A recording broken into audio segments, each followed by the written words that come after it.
আসসালামু আলাইকুম। Hello everyone, welcome to my channel Tonni's food dictionary. So আজকে তোমাদের সাথে শেয়ার করব কাতলা মাছের মাথা দিয়ে মুড়িঘণ্টের রেসিপি।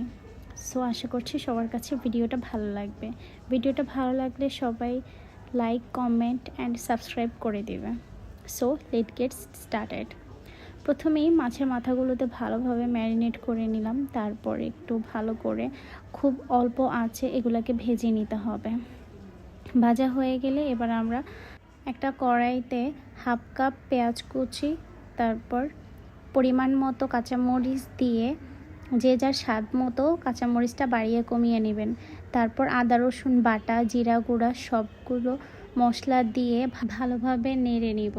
তারপর একটু পানি দিয়ে দেব যাতে মশলাগুলো কড়াইতে পুড়ে না যায়।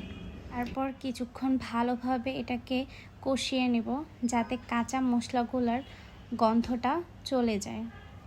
এরপর একে একে হলুদ গুঁড়ো, মরিচের গুঁড়ো দিয়ে দেব। ঝালটা যে যার পরিমাণ মতো কম বেশি দিতে পারবে। তারপর স্বাদ মতো লবণ দিয়ে 5 মিনিট কষিয়ে নিব।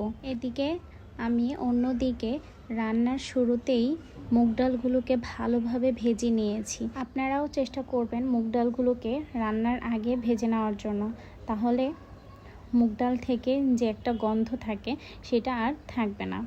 মুগ ডালগুলোকে ভেজে নেওয়ার পরে 30 মিনিটের জন্য এটাকে রেস্টে রেখে দিয়েছি যাতে একটু নরম হয়ে আসে।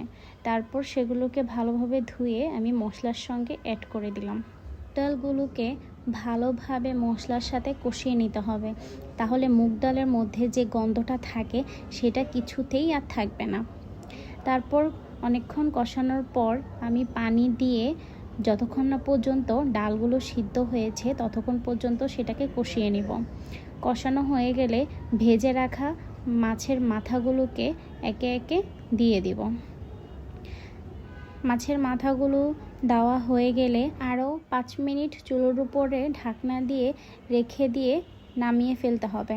নামানো হয়ে গেলে ধনেপাতা আর পেঁয়াজের বাগার দিলেই আমাদের মাছের মাথা দিয়ে মুড়িঘণ্টের রেসিপি তৈরি হয়ে যাবে। সো ফ্রেন্ডস, আজকের ভিডিওটা এই পর্যন্তই। ভিডিওটা যদি ভালো লেগে থাকে তোমরা তোমাদের ফ্রেন্ডস অ্যান্ড ফ্যামিলির সাথে শেয়ার করবে, আর নতুন ভিডিওর জন্য আমার চ্যানেলটিকে সাবস্ক্রাইব করে নেবে। আশা করছি সবাই ভালো থাকবে, সুস্থ থাকবে। আল্লাহ হাফেজ।